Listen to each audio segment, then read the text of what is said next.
अभी हम लोग भक्ति आंदोलन के बारे में अध्ययन करेंगे, विशेषकर इसका परिचय, भक्ति आंदोलन के कारण और भक्ति आंदोलन के मुख्य संतों के बारे में अध्ययन करेंगे।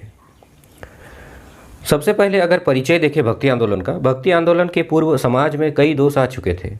उच्च वर्ग के प्रभाव से जाति प्रथा उत्तरोत्तर कठोर होती जा रही थी, जिससे समाज का विकेंद्रीकरण होता जा रहा था और इसलिए राष्ट्रीय पक्ष कमज़ोर होता जा रहा था। निम्न वर्ग के लोगों की स्थिति संतोषजनक नहीं थी। धार्मिक क्षेत्र में बुद्ध धर्म और जैन धर्म अवनति की दिशा में अग्रसर थे। इतना ही नहीं, अपितु वे धीरे धीरे हिंदू धर्म में विलीन हो चुके थे।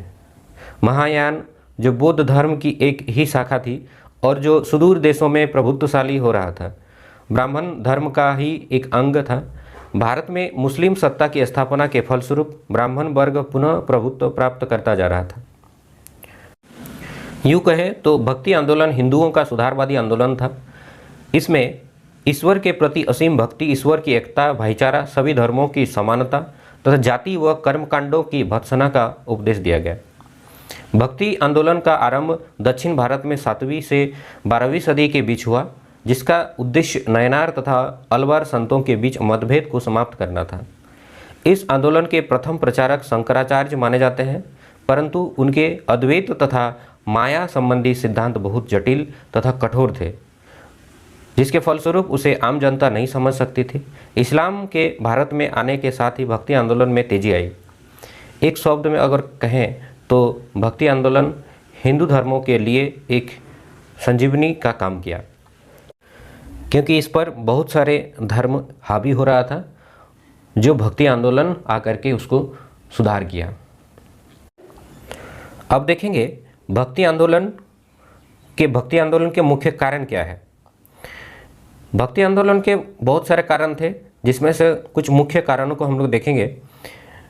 मुख्य कारण में से मंदिरों का नष्ट किया जाना, तत्कालीन सामाजिक परिस्थितियां, पलायनवाद की स्थिति, मुस्लिम संपर्क का प्रभाव, जाति व्यवस्था की जटिलता, ज्ञान मार्ग अमान्य, अस्पृश्य जाति का धर्म परिवर्तन, ये सारे भक्ति आंदोलन के कारण या मुख्य कारण माना जा सकता है।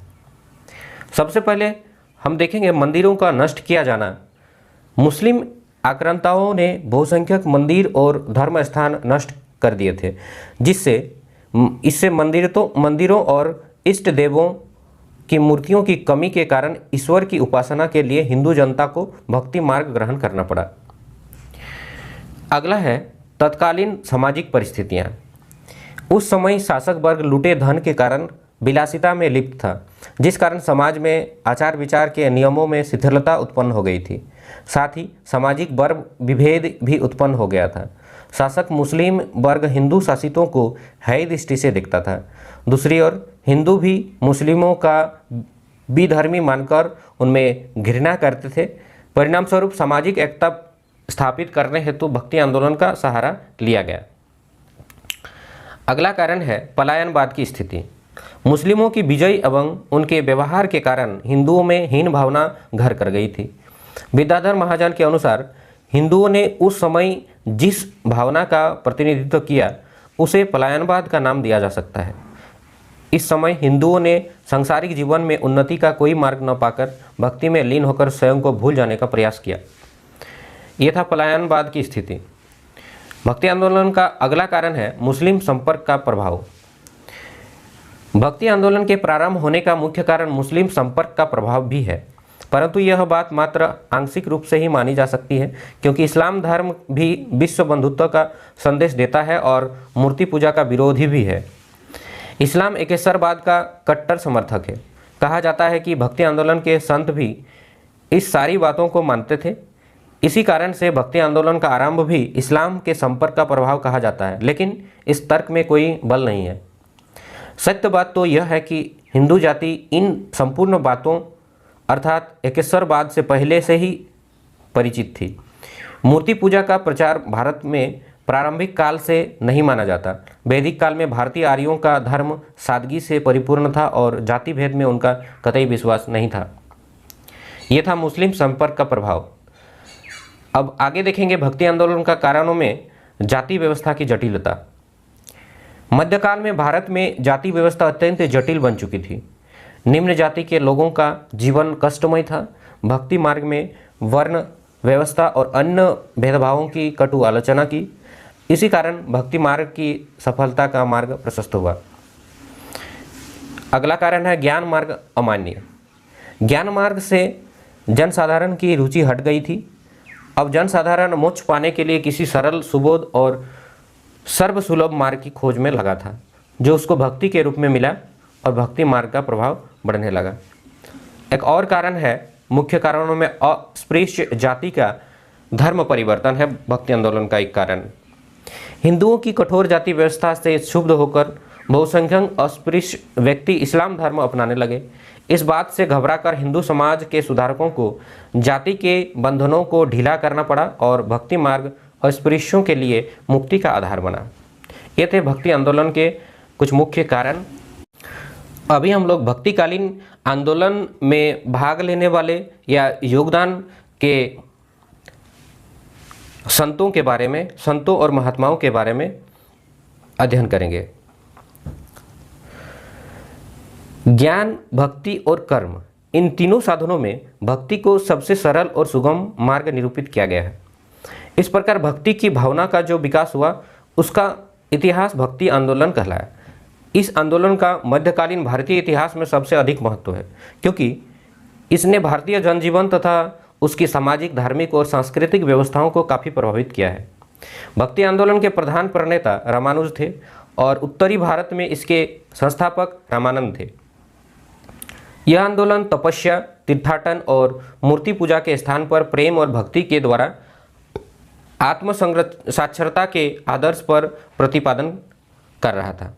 रामानुज, चैतन्य, कबीर, नानक, मीराबाई, नामदेव, एकनाथ, ये सभी जो संत थे, महात्माओं ने इस धार्मिक आंदोलन का नेतृत्व किया था। तो आइए इनके बारे में विस्तृत रूप से समझते हैं।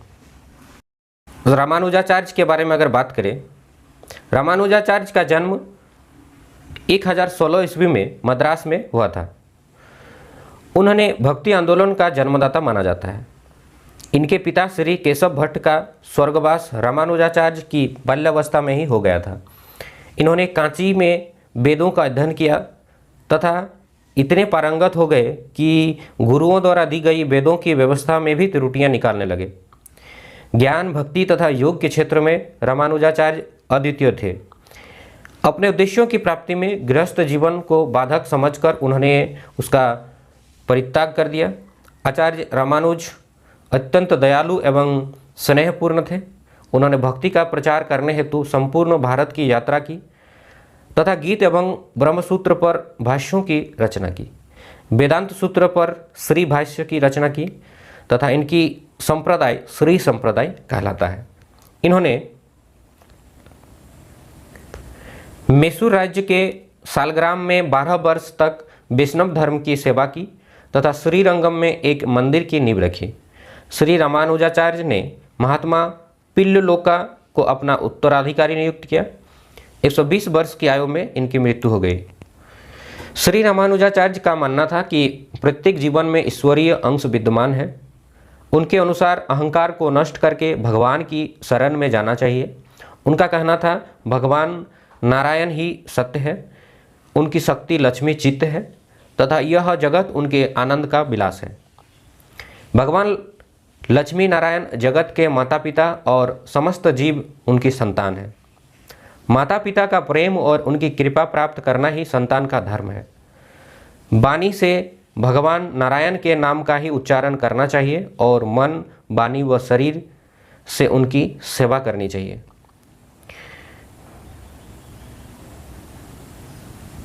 रामानंद, अब देखेंगे हम लोग रामानंद के बारे में। रामानंद का जन्म प्रयाग में कान्यकुब्ज ब्राह्मण परिवार में हुआ था। राघवानंद को उन्होंने अपना गुरु बनाया। राघवानंद श्री संप्रदाय के महान संत थे। रामानंद ने शंकराचार्य के मायावाद तथा ज्ञानवाद को स्वीकार करके रामानुज की भांति भक्ति को मोक्ष का एकमात्र साधन माना। उन्होंने विष्णु की उपासना की।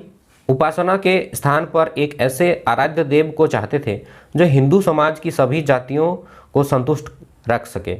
उन्होंने विष्णु के स्थान पर मर्यादा पुरुषोत्तम राम तथा सीता की आराधना समाज के समक्ष रखी। रामानंद के शिष्यों में रैदास जो हरिजन थे, रैदास उसको रविदास भी कहते हैं, कबीर जो जुल्हा थे, धन्ना जो जाट थे, सेना नाई थे, पीपा राजपूत, भावानंद, दुखानंद, अभानंद और सुरसुरानंद, परमानंद, महानंद तथा श्री आनंद थे। उन्होंने स्त्रियों को भी शिष्य बनाया। गंगा नामक वैश्य महिला उनकी शिष्य थी। रामानंद ने अपने सिद्धांतों के प्रचार हेतु संतों का बैरागी नामक एक संगठन स्थापित किया। इस संगठन के प्रमुख केंद्र अयोध्या एवं चित्रकूट में थे। रामानंद जी की मृत्यु के बाद उनके शिष्य दो भागों में बंट गए। प्रथम वेद और वर्णाश्रम व्यवस्था के समर्थक थे जैसे तुलसीदास आदि, भक्ति मार्ग के समर्थक जैसे कबीर, दादू आदि थे।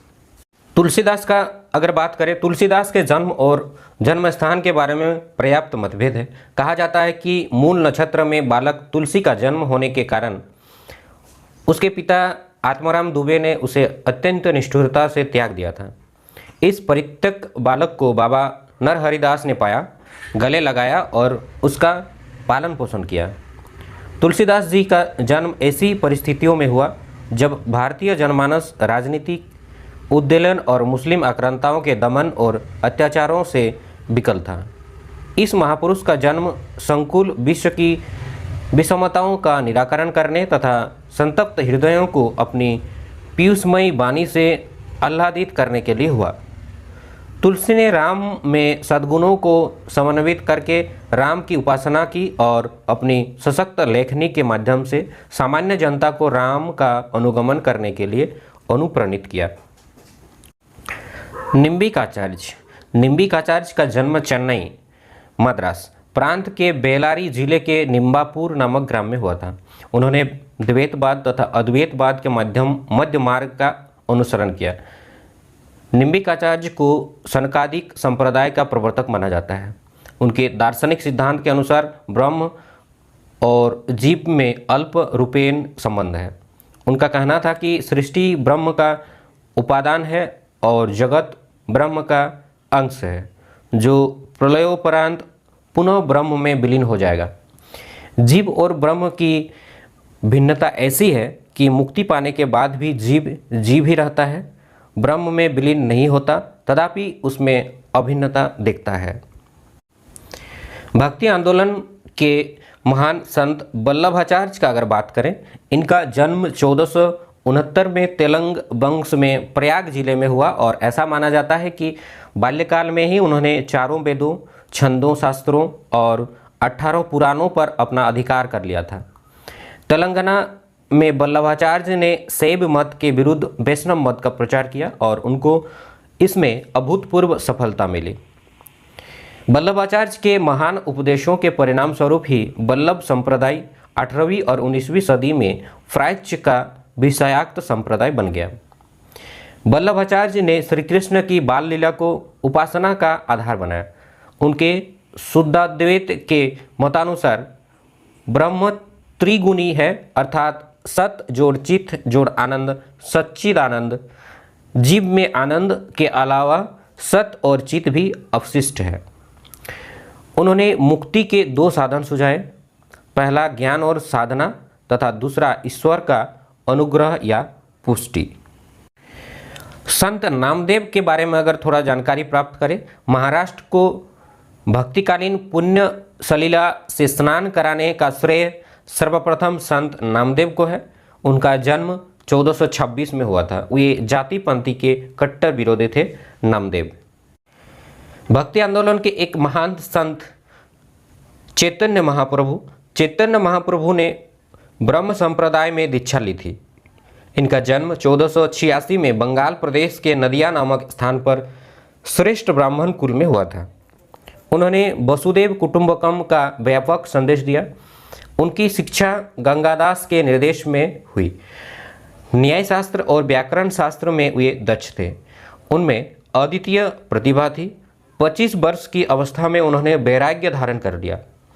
कठोर जातीय बंधनों और छुआछूत का उन्होंने घोर विरोध किया।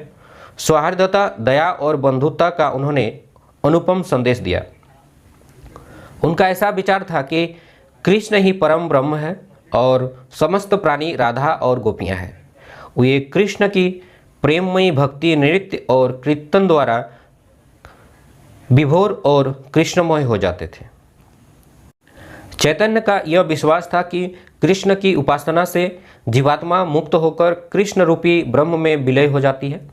कृष्ण भक्ति में वे अत्यंत तन्मयता से लीन हो जाते थे। कृष्ण लीला और बंसी वादन से वे आत्मविभोर उठते थे। उन्होंने कृष्ण भक्ति संप्रदाय का सारे देश में भ्रमण करके प्रचार किया। चैतन्य महाप्रभु ने अपनी उपासना के अंतर्गत कीर्तन को सबसे ज़्यादा महत्व प्रदान किया। चैतन्य महाप्रभु न्याय के महान पंडित थे। उनके कुछ प्रमुख अनुयायी निम्नलिखित हैं।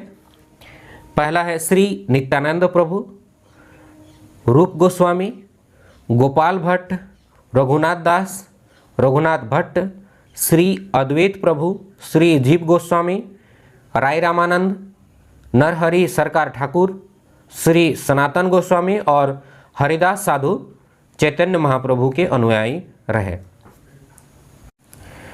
मीराबाई की अगर बात करें, इसी संप्रदाय के भक्तिकालीन संतों में मीरा का नाम भी अत्यंत श्रद्धा के साथ लिया जाता है।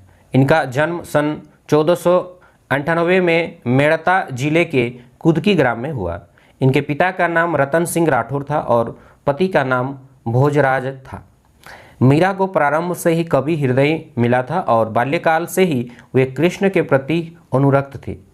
नियति और विडंबना के दुष्चक्रों के फलस्वरूप यौवन काल में ही उनका सुहाग मिट गया और कुछ ही समय बाद पिता और ससुर का वियोग भी उन्हें सहना पड़ा।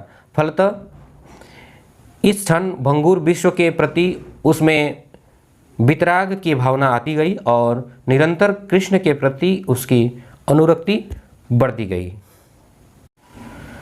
कबीर रामानंद के शिष्य थे।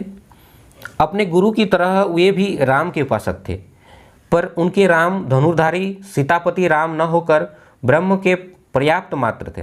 उनकी सृष्टि में अल्लाह और राम में, करीम और केशव में अथवा हरि और हजरत में कोई भेद नहीं था। कबीर एक महान समाज सुधारक, प्रेरणास्पद उपदेशक और उत्कृष्ट भक्त थे। उन्होंने अपने गुरु रामानंद के क्रांतिदर्शी व्यक्तित्व और उनके सिद्धांतों का सर्वोत्कृष्ट प्रतिनिधित्व किया। कबीर में धर्म समन्वय की विराट भावना थी, इसलिए उन्होंने सहजयान, नाथपंथ, सूफी मतवाद, वेदांत भाषित वैष्णव धर्म, अद्वैतवाद, एकेश्वरवाद, सभी वादों के सारे तत्वों को अपने उपदेशों में आत्मसात किया। अब बात करेंगे गुरु नानक की। कबीर के बाद हिंदू मुस्लिम एकता का गुरु मंत्र फूंकने वाले दूसरे महान समन्वयकारी संत गुरु नानक थे। गुरु नानक का जन्म संवत 1526 के बैसाख महीने में 15 अप्रैल 1469 ईस्वी को रोई भाई के तलबंदी नामक स्थान पर हुआ। उनके पिता मेहता कालूचांद खत्री एक मध्यम श्रेणी के पटवारी थे और कुछ कृषि कार्य भी करते थे। उनकी मां का नाम तृप्ता था। गुरु नानक को 16 वर्ष की आयु में शिक्षा के लिए भेजा गया, जहां उन्होंने हिंदी का ज्ञान प्राप्त किया। फिर 2 वर्ष पश्चात वे संस्कृत सीखे। उसके बाद मुल्ला कुतुबुद्दीन से उन्होंने फारसी की शिक्षा प्राप्त की। गुरु नानक ने प्राणी मात्र को अहिंसा और सहिष्णुता का संदेश दिया। ईश्वर की अखंडता पर उन्हें पूरा विश्वास था। गुरु नानक के मस्तिष्क में यह विचार सर्वथा स्पष्ट था कि उनका जन्म केवल एक ही कार्य की सिद्धि के लिए हुआ है और वह कार्य है लोगों को उस मुक्ति मार्ग बताना जो एक है और जिस पर ईश्वर का शासन है। संत ज्ञानेश्वर का जन्म संवत 1322 में हुआ। धार्मिक भावना से ओतप्रोत ज्ञानेश्वर ईश्वर की अखंडता पर विश्वास करते थे। अपनी 15 वर्ष से भी कम उम्र में ही उन्होंने ज्ञानेश्वरी ग्रंथ की रचना की, जो गीता की सबसे उत्तम टीका है। इसके पश्चात उन्होंने तीर्थ यात्रा प्रारंभ की। केवल 21 वर्ष की कम आयु में ही उन्होंने जीवित समाधि ले ली। श्री ज्ञानेश्वर के 4 ग्रंथ अत्यंत प्रसिद्ध है। पहला है अमृतानुभव, दूसरा है हरिपाठ के अभंग, तीसरा है चांगदेव पाष्ठी और चौथा है ज्ञानेश्वरी भावार्थ दीपिका। अगर बात करें दादू दयाल की, दादू दयाल का जन्म संवत 1201 की चैत्र शुक्ल अष्टमी के दिन अहमदाबाद के एक नगर ब्राह्मण परिवार में हुआ था। इनके पिता का नाम लोदीराम था। विरक्त भावना होने के कारण दादू ने बाल्यावस्था में ही घर का त्याग कर दिया, किंतु माता पिता ने इन्हें घर वापस लाकर इनका विवाह कर दिया। दादू को सांसारिक बंधन बंध नहीं सके और 19 वर्ष की आयु में उन्होंने पुनः घर का त्याग कर दिया। तत्पश्चात जयपुर राज्य के सांभर नामक ग्राम में 12 वर्ष तक कठिन तपस्या की और तरह तरह की सिद्धियां प्राप्त की। उनके अनुयायी एक संप्रदाय के रूप में संगठित हो गए। यह संप्रदाय दादू ग्रंथ के नाम से प्रसिद्ध हुआ। काफ़ी बड़ी संख्या में इसके शिष्य हुए हैं। दादू जी ने नारायस नामक स्थान पर शरीर त्याग कर परम पद प्राप्त किया। तदुपरांत इनकी गद्दी पर इनके बड़े पुत्र गरीबदास जी को आसीन किया गया। अब देखेंगे भक्ति आंदोलन के एक और महान संत रविदास, या जिसे रैदास या रैदास भक्त भी कहा जाता है। रैदास जी का जन्म काशी में हुआ था तथा वह कबीर के समकालीन थे। बाल्यावस्था से ही वह साधु सेवा अत्यंत प्रसन्नता से किया करते थे। उनके यह व्यवहार से रुष्ट होकर रैदास जी के पिता ने उन्हें घर से निकाल दिया, जिस कारण वह एक साधारण सी झोपड़ी में अपनी पत्नी के साथ रहने लगे तथा जूते बनाकर जीविका कमाने लगे। किंवदंती है कि या कहा जाता है कि रैदास की इस दयनीय दशा को देखकर भगवान ने एक साधु के वेश में प्रकट होकर उन्हें एक पत्थर दिया तथा कहा कि इस पत्थर से जिस भी वस्तु को स्पर्श किया जाएगा वह सोने की हो जाएगी। साधु के काफ़ी कहने पर रैदास ने यह पत्थर ले लिया, लेकिन कभी उसका उपयोग नहीं किया। 120 वर्ष की आयु में उनका स्वर्गवास हो गया। उनके अनुयायी उत्तर प्रदेश, मध्य प्रदेश और राजस्थान आदि में पाए जाते हैं। माधवाचार्य का जन्म दक्षिण में उन्नड़ जिले के उडुपी नगर में 1200 ईस्वी में हुआ था। 25 वर्ष की आयु में ही उन्होंने संन्यास ले लिया था। उन्होंने वेदांत पर एक अमूल्य ग्रंथ की रचना की। इनमें वाद विवाद की अपूर्व क्षमता थी तथा वह द्वैतवाद के सिद्धांत में विश्वास रखते थे। गीता भाष्य की रचना करके उन्होंने बद्रीनाथ की यात्रा की तथा महर्षि वेदव्यास जी को अपना भाष्य दिखाया।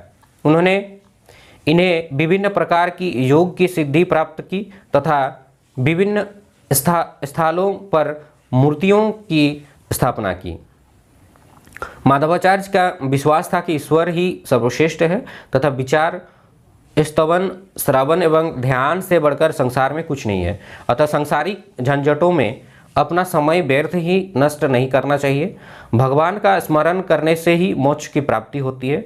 सुख एवं दुख का अनुभव सभी को करना पड़ता है, अतः सुख भोगते समय भी ईश्वर का स्मरण करना चाहिए। तो ये था भक्ति आंदोलन, उसके कारण और उनके महान संत